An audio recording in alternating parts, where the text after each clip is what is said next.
Assalamualaikum warahmatullahi wabarakatuh. Alhamdulillahi rabbil alamin.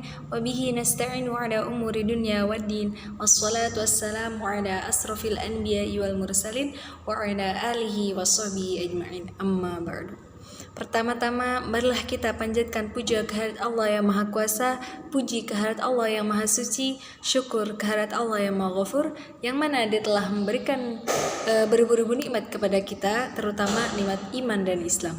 Salawat beserta salam semoga tetap tercurah limpahkan kepada junjungan alam, yakni Habibana wa Nabiyana Muhammad sallallahu alaihi wasallam. Tak lupa kepada para sahabatnya, tabi'in tabi'atnya, dan sampailah kepada kita selaku umatnya, mudah-mudahan mendapatkan syafaat darinya. Amin ya amin ya Allah ya rabbal alamin. Di sini saya akan menyampaikan materi tentang infak. Makna infak dapat dipahami bahwa menurut pengertian etimologi adalah pemberian harta kepada orang lain yang akan habis atau hilang dan terputus dari pemilikan orang yang memberi. Nah, dengan ungkapan lain, sesuatu yang beralih ke tangan orang lain atau akan menjadi milik orang lain. Sedangkan secara terminologi, infak itu memiliki beberapa batasan, yaitu infak adalah mengeluarkan sebagian dari harta atau pendapatan atau penghasilan untuk suatu kepentingan yang diperintahkan ajaran Islam. Nah, adapun infak berarti mengeluarkan sebagian harta untuk kepentingan kemanusiaan sesuai dengan ajaran Islam. Nah, Muhammad Daud Ali menegaskan bahwa infak adalah pengeluaran sukarela yang dilakukan setiap orang. Nah, setiap kali ia memperoleh rezeki sebanyak yang dikehendakinya. Sebagaimana dalam surah Al-Baqarah ayat 261. Bismillahirrahmanirrahim. Mathalul ladzina yunfiquna amwalahum fi sabilillahi kamathali habbatin anbatat sab'a sanabila fi kulli sumbulatin mi'atu habbah.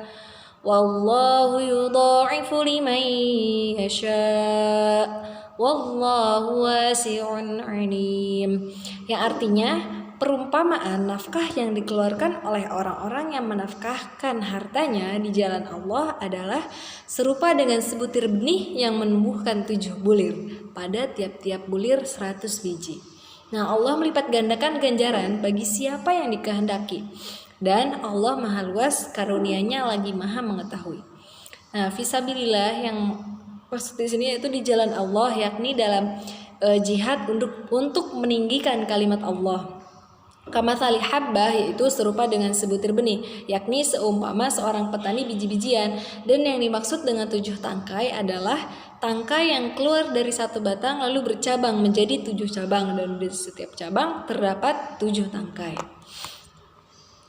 Wallahu yudha'ifu liman yasha. Allah melipat gandakan ganjaran bagi siapa yang Dia kehendaki, yakni melipat gandakan yang 700 itu dengan kelipatan yang banyak lagi, yang menjaga adab-adab dari apa yang diisyaratkan oleh ayat-ayat setelah ini, dan yang menginfakkan harta untuk meninggikan kalimat Allah. Nah, Hamka dalam tafsir Al-Azhar menjelaskan, ilmu berniaga dengan Allah tidak akan pernah rugi. Jika kita berniaga dengan Allah 1 sampai 700 kali lipat, hal tersebut memberikan perumpamaan orang-orang yang menginfakkan harta karena dorongan mendapatkan ridha Allah dan balasan yang baik darinya, seperti orang yang menanam 1 biji di tanah yang sangat subur. Lalu benih tersebut akan membuahkan 7 bulir atau tangkai, yang setiap bulir akan menumbuhkan 100 bebijian. Nah, hal ini seperti dapat kita saksikan dalam tumbuhan yang berbiji seperti jagung, gandum, padi, dan lain sebagainya. Adapun Mustafa Al-Maraghi bahwa Allah Subhanahu wa taala memberi tambahan harta kepada orang-orang yang menginfakkan hartanya di jalan Allah, di mana tambahan tersebut tidak dapat terhitung lagi karena saking banyaknya. Sedangkan menurut Quraisy Shihab dalam tafsir Al-Misbah menjelaskan bahwa ayat ini tuh berpesan kepada yang ada kelebihan harta agar merasa tidak berat untuk membantu, karena yang dinafkahkan itu akan bertambah atau berkembang berlipat ganda. Adapun asbabun nuzul Al-Quran surat Al-Baqarah ini yaitu turun berkenaan dengan datangnya Utsman bin Affan dan Abdurrahman bin Auf kepada Nabi SAW membawa dirham untuk dinafkahkannya kepada pejuang yang terlibat dalam perang Tabuk yang terjadi pada tahun 631 Masehi sebagai jawaban Nabi SAW atas serangan Heraklius yang terjadi di antara Madinah dan Damaskus, di mana Abdurrahman bin Auf membawa 4.000 dirham dan berkata kepada Nabi, "Aku memiliki 8.000 dirham, lalu seperduanya ini aku persembahkan kepada Allah." Sedangkan Utsman bin Affan membawa 1.000 unta. Sikap kedermawanan kedua sahabat tersebut disambut baik oleh Nabi Muhammad SAW. Nah, pada ayat 261 Allah Subhanahu wa taala menginformasikan bahwa nafkah yang diinfakkan di jalannya akan dibalas dengan imbalan pahala yang berlipat ganda, bagaikan sebutir benih yang menumbuhkan 7 butir dan terus berkembang dan berlimpah ruah. Nah, pada surat Al-Baqarah ayat 267 merupakan penjelasan tentang wujud dan ciri khas harta benda yang layak untuk dizakatkan dan diinfakkan. Nah, di samping itu berdasarkan ayat lain dalam Al-Quran, ketentuan tentang wajibnya zakat serta harta yang wajib dizakatkan dipahami dari firman Allah dalam surah Al-Baqarah ayat 267 yang artinya, Hai orang-orang yang beriman, nafkahkanlah di jalan Allah sebagian dari hasil usahamu yang baik-baik dan sebagian dari apa yang kami keluarkan dari bumi untuk kamu. Nah, dan janganlah kamu memilih yang buruk-buruk lalu kamu menafkahkan daripadanya, padahal kamu sendiri tidak mau mengambilnya, melainkan dengan memicingkan mata terhadapnya, dan ketahuilah bahwa Allah Maha Kaya lagi Maha Terpuji. Adapun tafsirnya yaitu anfiqu min thayyibati ma kasabtum. Nah, nafkahkanlah di jalan Allah sebagian dari hasil usahamu yang baik-baik. Nah, yakni dari hasil kalian usahakan yang baik, terpilih dan halal.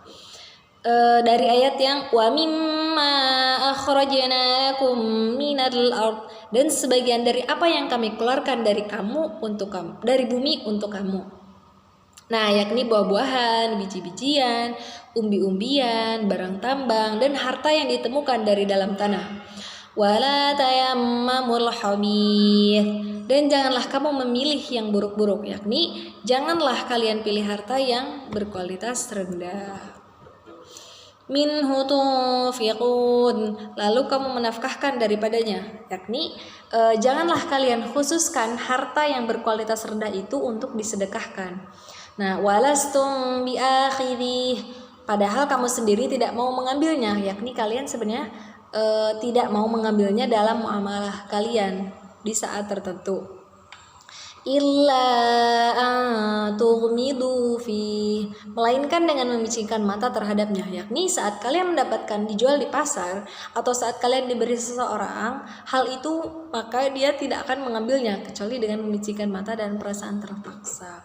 Nah, menurut Quraisy Shihab, ayat ini menguraikan tentang nafkah yang diberikan serta sifat nafkah tersebut. Yang pertama digarisbawahi adalah bahwa yang dinafkahkan hendaknya yang baik-baik, dan yang kedua yang dinafkahkan adalah dari hasil usaha dan dari yang dikeluarkan Allah dari bumi. Dalam suatu riwayat dikemukakan bahwa turunannya ayat 267 dari surah Al-Baqarah tersebut terkait dengan kaum Ansor yang mempunyai kebun kurma. Nah, di antara kaum Ansor yang berkebun kurma tersebut ada yang mengeluarkan zakat sesuai dengan penghasilannya, dan ada juga yang menyerahkan kurma kualitas rendah dan busuk sebagai zakatnya, sehingga turunlah ayat tersebut.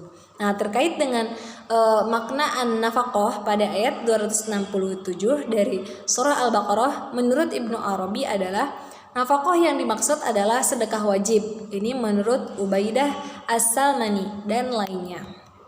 Adapun yang kedua yaitu nafaqah yang dimaksud adalah berlaku umum untuk semua sedekah, baik sedekah wajib maupun sedekah sunnah. Nah, dari kedua pengertian an-nafaqah tersebut, pengertian yang tepat dalam konteks ini menurut Ibnu Arabiyah adalah pengertian an-nafaqah yang kedua, yaitu yang bersifat umum, baik sedekah wajib maupun sunnah. Hal ini sesuai dengan pendapat Ali bin Abi Thalib, Ubaidah al-Salmani, dan Ibnu Syirin sebagaimana yang dikemukakan oleh Al-Qurtubi. Mungkin sekian materi dari saya, kurang lebihnya mohon maaf, lebihnya dari Allah, kurangnya dari saya. Wabillahi taufiq wal hidayah. Wassalamualaikum warahmatullahi wabarakatuh.